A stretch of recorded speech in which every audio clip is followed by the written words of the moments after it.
All right, well, let's summarize the state of affairs again. So for the quantitative solution for a particle in a box, we've now found the following features. First of all, the wave function, psi sub n of x, is now identified with a subscript because it's specific to the specific quantum number n, is going to be the square root of 2 over L, that's the normalization constant, times the sine of n pi over L times x. But that's only true for x between 0 and L, and it is true for all quantum numbers, n equals 1, 2, 3, 4, up through infinity. It's equal to 0 when x is less than 0, or x is greater than L for x outside of the box. And again, 0 is true in all cases. Now the energy levels, the energy, which is also a function of the principal quantum number n, is given by h bar squared pi squared over 2ml squared times the quantum number n squared. And again, that's true for n equals 1, 2, 3, 4, 5, up through infinity, all of the positive integers. I also want you guys to have a really firm qualitative understanding for these things, how they change when the physical parameters that define the problem change. The mass, the length, the quantum number, the things that vary with this system. So let's look at this here. So we're going to have energy. We're going to specify E sub n is equal to h bar squared times pi squared over twice the mass times L squared, all multiplied by the quantum number n squared, again, n for 1, 2, 3, 4, up to infinity, any positive integer. We always have to specify all that.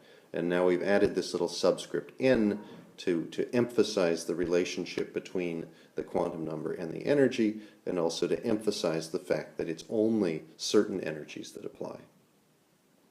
So first of all, the energy is going to go up and fast as the quantum number rises. It's going to rise quadratically as the quantum number rises, because if n goes up, it goes like n squared. So I want you to know how things go up and down, and generally how fast or slow that is. The energy is going to go down also fast as the box gets bigger. So as L grows, the energy goes down like L squared. It goes down quadratically as the box gets wider. So narrow boxes have a high spacing of energy levels. And finally, the energy also goes down as they get more massive. So the mass goes up because the mass is also in the denominator of that function. So all this means that light things with low mass, in very tiny spaces where L is small, are the ones that show quantum behavior, which means in some sense that we can see the fact that we are only allowed certain values of energy. If we can't see it, if it's too fuzzy, if we're too far away, then we don't really notice it's quantized, and that's where we're in what we call the quantum, the classical regime. Quantum mechanics is a little bit like those pointillist paintings by Georges Seurat, Sunday in the Park and all, that you can see in Paris. Everything is in little points here. Everything is quantized. So when you can see that, then you're in a quantum regime, and that sort of behavior appears for very light things when mass is small, and very small boxes, very small confinements when L is very small. And the relationship, it gets linear in M and quadratically in L. So smallness is what really, really gets the thing going. Now once again, let's look at the lowest energy solution in detail here. Now that we've quantified this, we've quantized and quantified the problem. So we're going to look for n equals 1. That's the smallest quantum number that we're allowed.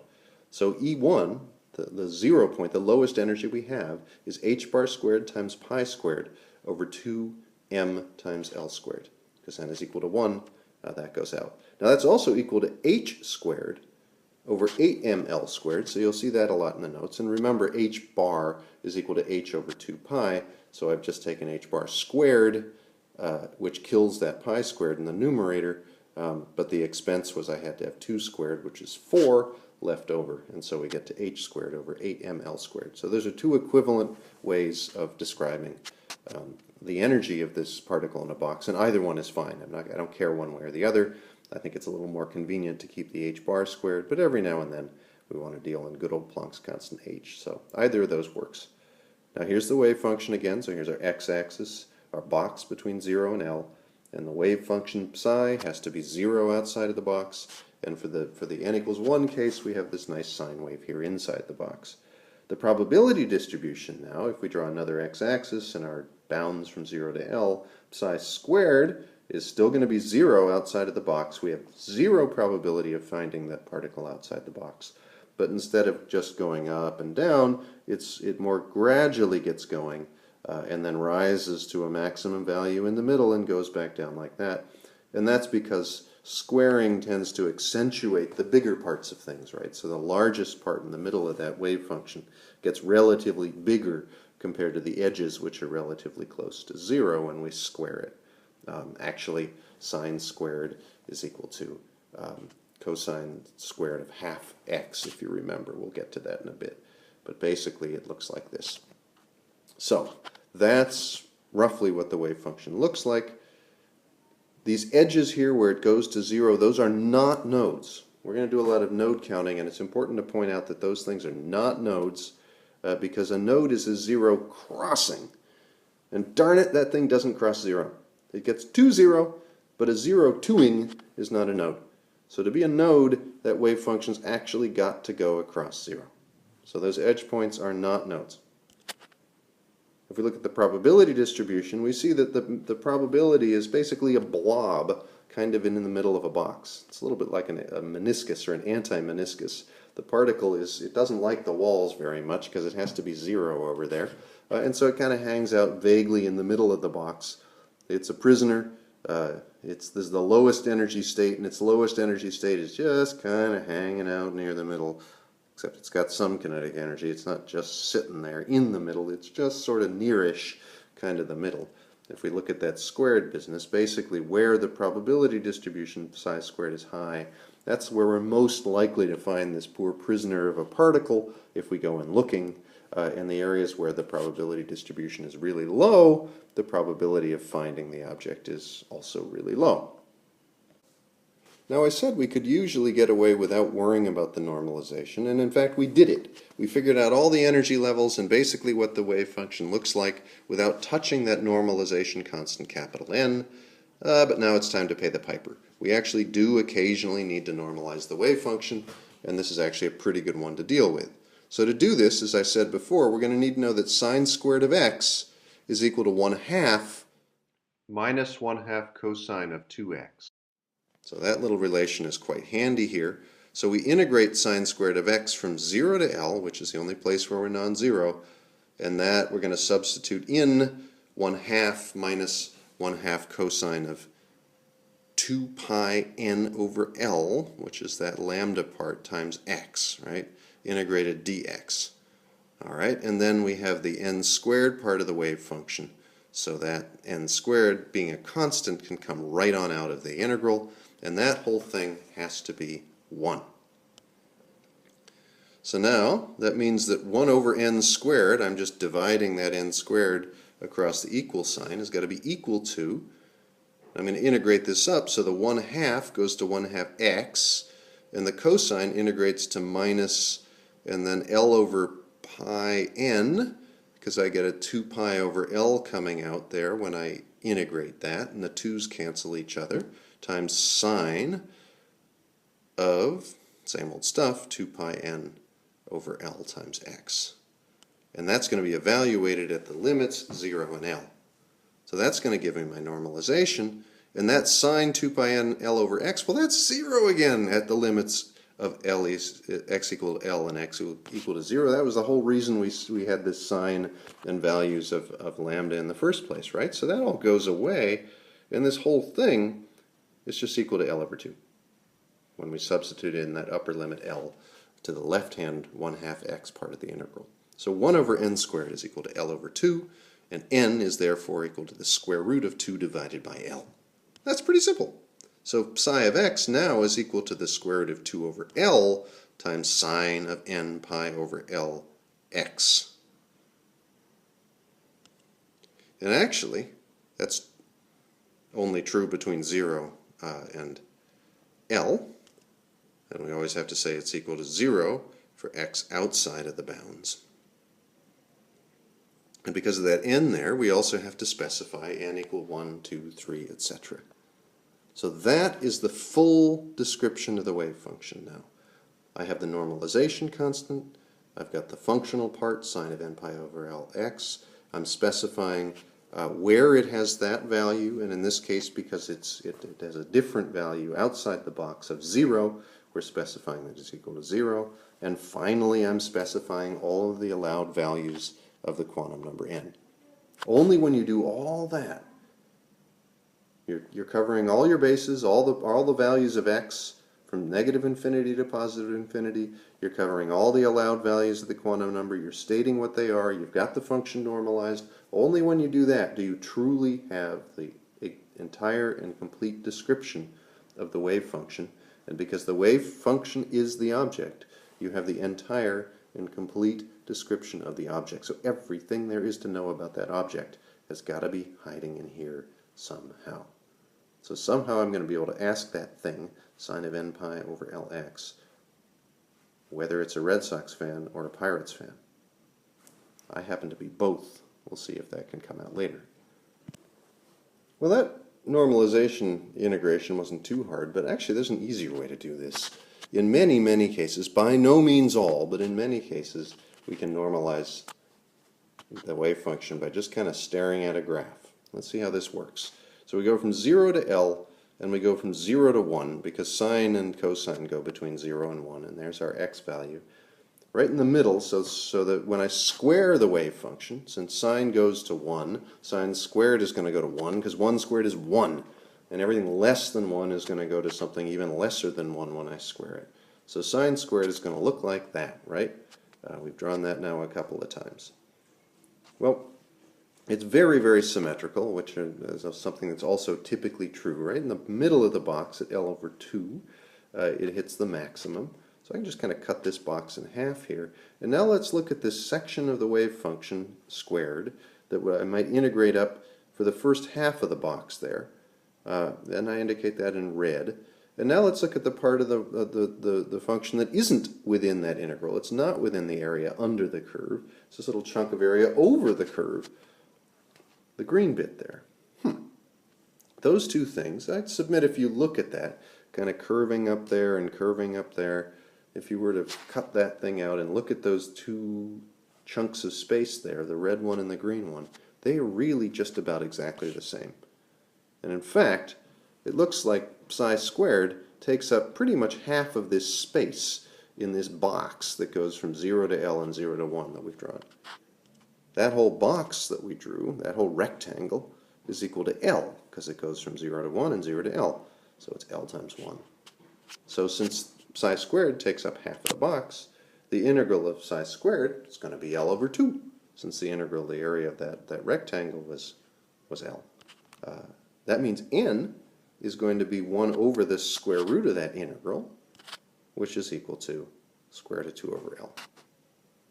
So that's a graphical way of working out the solution to that wave function, the normalization, that works in many ways just as well as working out the actual integral itself.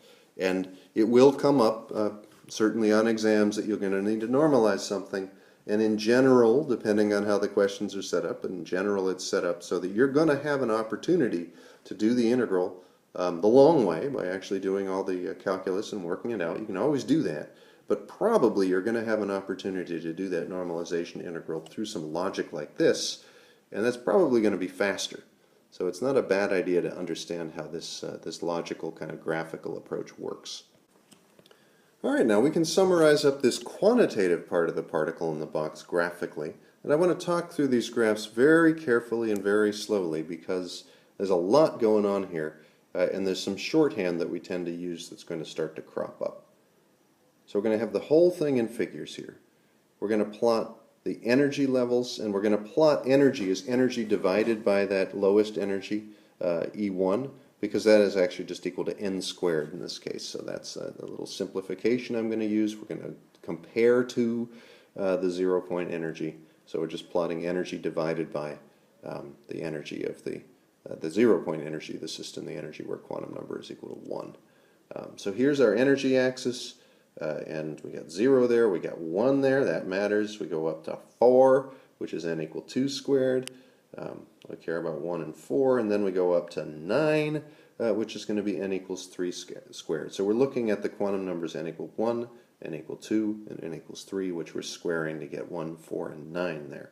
Now we're going to draw another box now, because I want to look at what the wave function looks like for those 3 eigenvalues of the energy, 1, 4, and 9, compared to that 0-point energy there.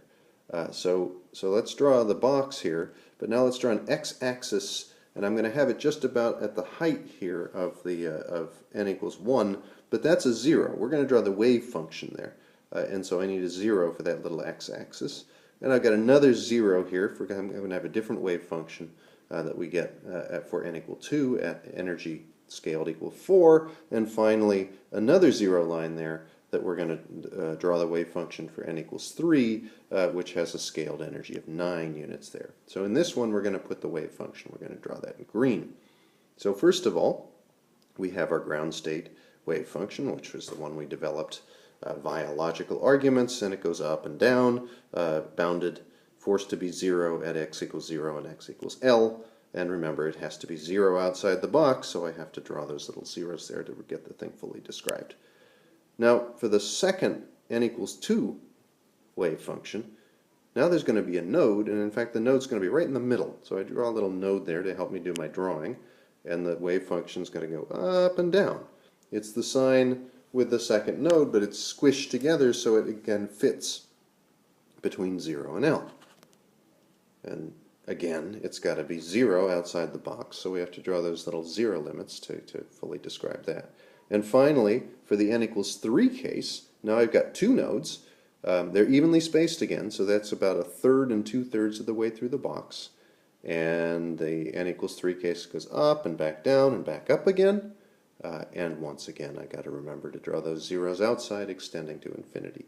So those are graphically what those first 3 wave functions look like. Now I want to know the probability distribution. So again, we draw between 0 and L, and we're going to draw a line roughly along that n equals 1, that n equals 2, and that n equals 3 case. Now for the probability distribution, I'm going to square these guys. So that's psi squared. And the ground state n equals 1 probability distribution looks like that. We've already looked at it. For n equals 2, we're going to go up and down again. So where that node was for n equals 2, we come down to a minimum, and we have kind of a 2-humped camel here. Again, we have to remember that the probability distribution is 0 outside of the box. And finally, for n equals 3, we got a little 3-humped camel here, again going to 0 outside of the box. So finally, let's go back to the n equals 1 wave function. It's got no nodes at all, and this probability distribution here has 1 hump. Now if we look at the n equals 2 case, for the n equals 2 case, there's 1 node there, and the probability distribution's got 2 humps. Finally, for the n equals 3 case, we got 2 nodes shown there, and we got these 3 maxima, or 3 humps, in the probability distribution.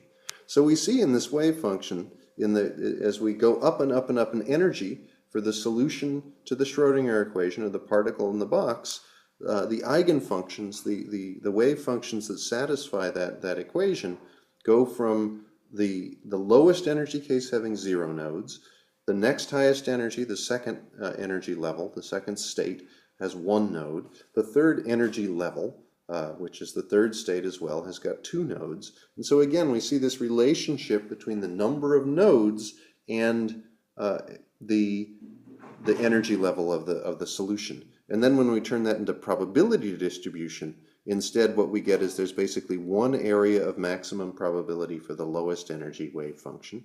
There's 2 distinct areas of maximum probability for the second wave function, the n equals 2 wave function, and there's 3 distinct areas of maximum probability for that n equals 3 case, the second excited state, or the third highest energy level.